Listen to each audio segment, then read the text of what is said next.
if you don't know what you should do with your life, you don't know who you should be, sometimes you think about that as what career you should pursue. But here's another way of thinking about it.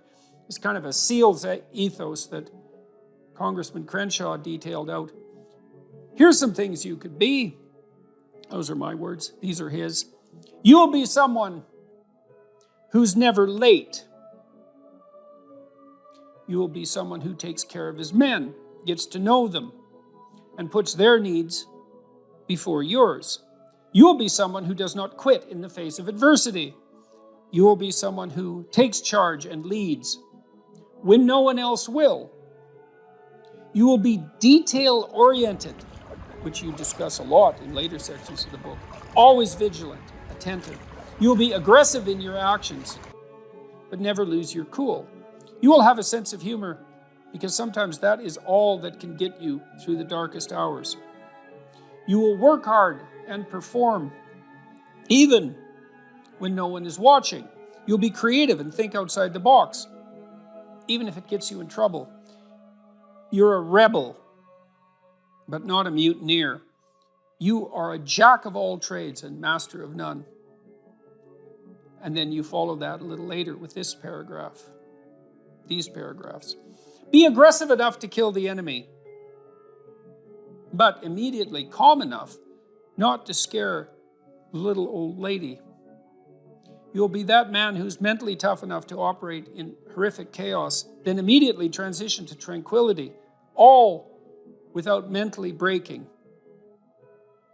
You will effectively transition from hyper-masculine aggressor to gentle caretaker. You'll be both a warrior and a gentleman. The qualities that made SEAL leaders great were rarely physical in nature. They listened. They empowered their team to be successful, carefully entrusting individuals with additional responsibility. It's a real conservative ethos there. They highlighted good performance publicly and criticized bad performance privately. And so, those are lists of virtues, and maybe they're not the only list of possible virtues, probably not.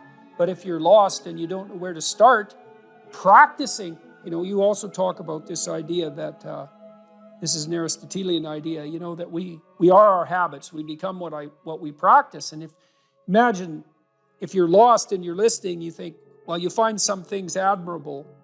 Well, you could practice those things, and you can practice them locally and minimally in your own relationships, and you can start to get good at them. And as you get good at them, well, you get better at them, right? And then you can broaden out the scope of your action into a wider purview. So you said here too, let's go for another quote here.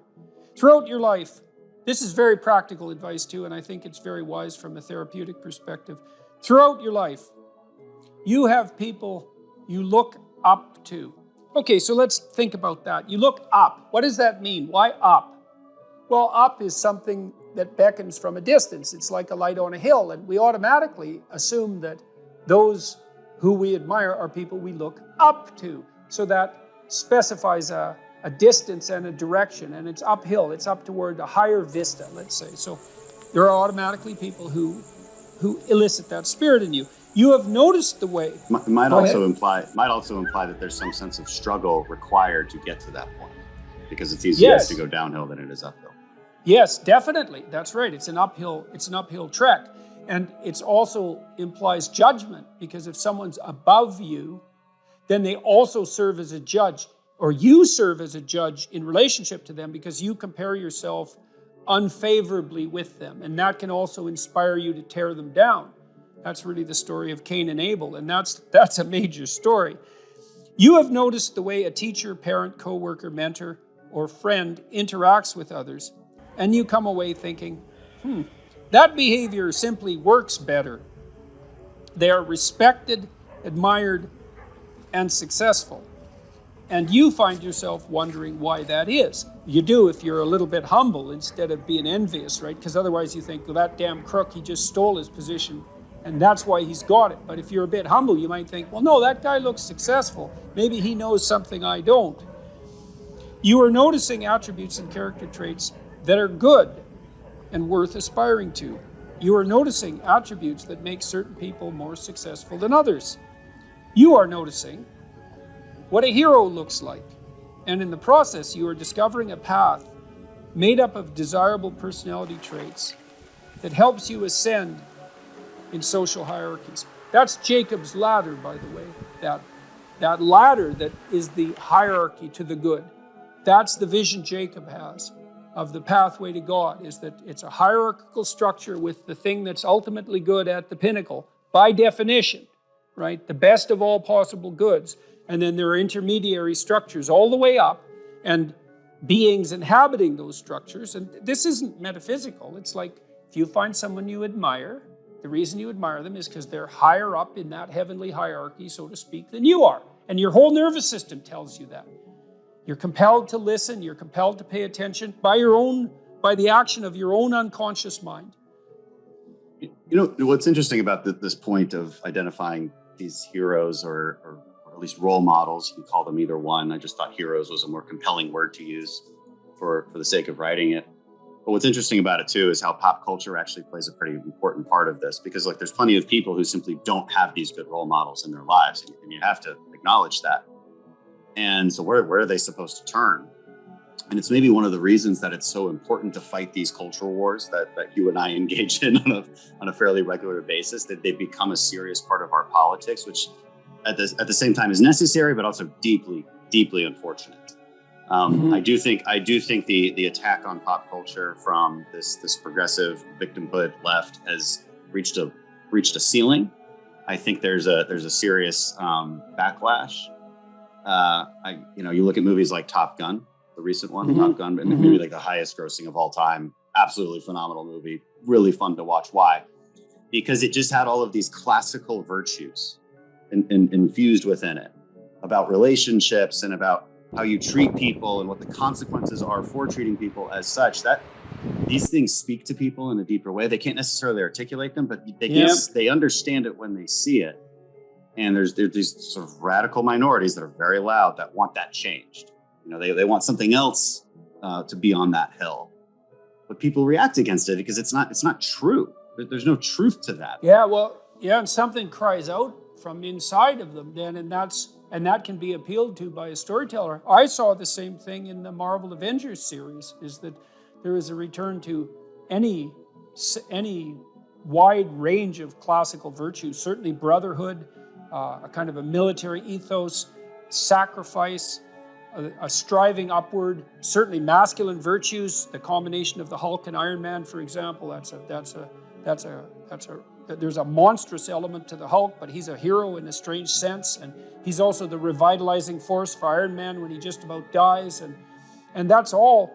The reason those movies were so necessary and so attractive is because they are, in fact, addressing a radical conceptual void in the culture, and it's a void that you're addressing in your book, especially with your appeal, trifold appeal, let's say, to duty, responsibility, and humor at the same time, right? Which is a kind of stoicism in the face of catastrophe. Because this is a big problem in life. Imagine you're aiming for something and then something happens to make it impossible, or you find out that it's the wrong thing because you were aiming in the wrong direction. Well, so then what do you have to rely on to set you right?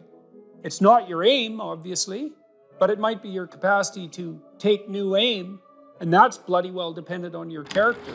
That's for sure. And so I don't think there is a more fundamental aim than what you should be, and there's no better way of characterizing what you should be than that you should fortify your character. So now you're moving towards the promised land, let's say. So that's inspiring, and that produces positive emotion, because you experience positive emotion when you see yourself moving towards a valued goal. No valued goal, no positive emotion. That's how your systems are set up psychophysiologically. On the negative front, maybe anger and bitterness and fear stop you. Okay, so what do you do with them? Take good stock of your sinful nature, let's say.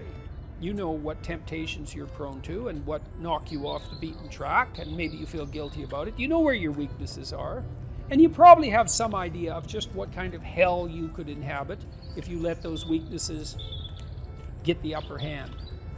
So why don't you just write about that for 15 minutes? So let's say this isn't what you could have in 5 years. It's the pit you could dig for yourself if you decided to, just sit there or dig. Everyone has a sense of that, for some people. My temptation probably would have been alcohol. It calmed me in social situations. It made me feel a closer kinship to people, and it was a pretty good stimulant. And so it was a really good drug for me, and I enjoyed it quite a lot, too much. But I learned that I had better things to do. I wouldn't have stopped without better things to do. And what did you mean by better things to do? Well, I was writing my book, Maps of Meaning, when I was still carousing as a graduate student. I'd started putting my life together by that point quite a bit, but I was still partying and very social. But I found, and not only that, I couldn't handle the emotional tension of what I was dealing with intellectually. It was too, because if you're hungover, your emotions are more sensitive, especially your anxiety. And the work I was doing was way too demanding emotionally because I was dealing with historical atrocity, and the motivations for that was just too damn dark, to be dealing with hungover. Plus, once I had written a fair bit and was editing, once you've edited your work to a substantial degree, you have to use finer and finer gradations of judgment to continue to improve it. And if you're fuzzy-minded at all, if you've impaired your judgment, when you edit, you can make it worse, not better. And then I also realized that the only times I really regretted my actions was when I was drinking, because it disinhibits you, and that's fun. That can be really fun. But I'd wake up the next day and think, yeah, I was a little too provocative. I was a little too aggressive. I was a little too mean-spirited in my wit, a little too egotistical, or maybe more than a little on all of those fronts. A little careless in my choice of partner, a little uncontrolled in my social behavior in places I shouldn't have been, because I was starting to, I was a graduate student and a teacher by that point, and I was interacting with professors, say in a social milieu. As the responsibility grew. Yeah, well, it wasn't the time to be drunk. That just wasn't good. That worked in Northern Alberta to some degree in some subcultures, but in those situations, it just made me look like a fool. Well, it made me into a fool, not just look like one. And then when you and I got married, I didn't, and we were going to have kids. I thought, well, I'm not drinking when I have kids. Yeah, I wanted children. Yeah, and you want to grow up at that point. And besides, I was ready to dispense with all of that by then.